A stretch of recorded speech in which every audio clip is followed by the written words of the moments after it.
समझना है। बेटा तुम खड़ी क्यों हो क्लास में? सीट नहीं मिल रही, आगे आ जाओ, थर्ड लाइन में आ जाओ, थर्ड लाइन में बैठा लो बेटा इसको।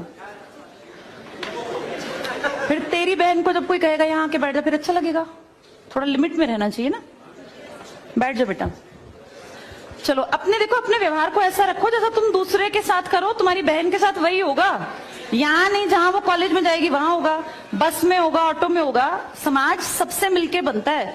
तुम घटिया हो ना किसी के लिए, तो तुम्हारी बहन के लिए 100% कोई ना कोई घटिया। भगवान जो है कर्मा रिटर्न्स बैक है, ये सीधी थ्योरी है ये। और ये मैं अपने लिए भी मानती हूँ, मैं अपनी बेटी के लिए भी मानती हूँ। मैं जैसा कर रही हूँ ऐसा ही मेरे साथ होगा, या मेरे घर वालों के साथ। तुम जैसा कर रहे हो ऐसा तुम्हारे भाई बहनों के साथ होगा ही होगा।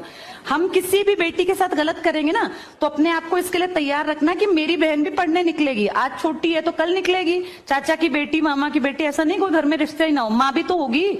जैसा तुम कर रहे हो ऐसा तुम्हारी माँ के साथ जरूर घटित हुआ होगा। अब तुम कर रहे हो, बड़े अच्छे कई एड्स हैं, उसमें एक जवान लड़का ना सीटी बजा रहा होता है, तो उसकी माँ, देखा है तुम लोगों ने वो, उसकी माँ कहती है बेटा मत कर। तुम्हारी उम्र का था वो लड़का, उसकी माँ लगा लो मेरी एज की मुझसे 2-4 साल बड़ी होगी, क्योंकि जो बच्चे 20 के हैं उनके माँ 40-45, उनकी माँ 45 साल तक की होती है। तो लगातार सीटियां बजा रहा है, उसकी माँ उसको कहती है बेटा मत कर, वो इरिटेट हो जाती है। तो फील करता है कि मेरी माँ ऐसा क्यों, मतलब क्यों चिढ़ रही है सीटी बजाने से, घर में बैठ के बजा रहा था सीटी।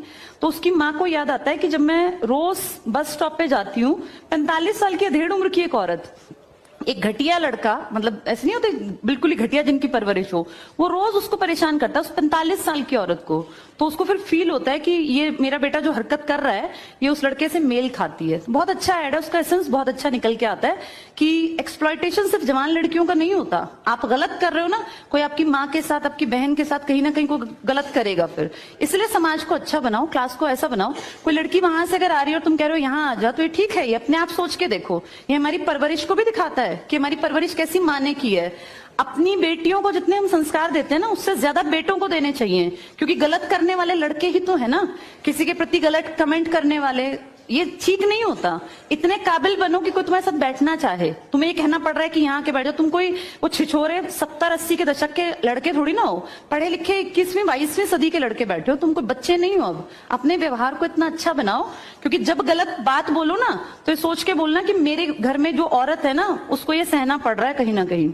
तुम ही लोगों ने समाज बना रखा है, इसको घटिया बना लो चाहे अच्छा बनाओगे तो पूरा समाज अच्छा बन जाएगा। घटिया बनाओगे तो तुम्हारी माँ को भी 100% सुनना पड़ता होगा, क्योंकि ये कर्म है, ये किसी को नहीं छोड़ते। तुम सबको 4 दीवारी में नहीं रख पाओगे, तुम्हारी माँ को भी कहीं ना कहीं बाहर निकलना पड़ता है। चाहे वो मार्केट सब्जी लेने जाती हो, गाँव में रहते हो तो गली में तो निकलती है ना, उसको भी सुनना पड़ता होगा, क्योंकि समाज बनाने वाले तुम ही लोग हो।